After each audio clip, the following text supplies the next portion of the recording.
যুগ যত আধুনিক হচ্ছে তত পেশাব পায়খানা কাছাকাছি আসছে।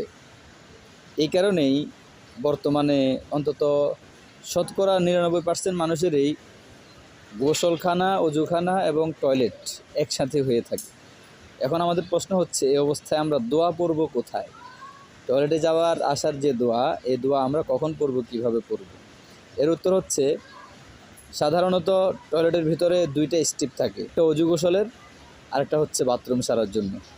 তো এর পার্থক্য করার জন্য গোসলেরটা একটু নিচু থাকে, বাথরুমের অংশটা একটু উঁচু থাকে, কিংবা মাঝে কোনো পার্টিশন থাকে, কিংবা কোনো দেয়াল থাকে। তো যেভাবেই হোক না কেন, যদি এ ধরনের কোনো পার্থক্য থাকে, তাহলে ওই পার্থক্যের কারণে আমরা ধরে নেব যে সম্পূর্ণ আলাদা আলাদা।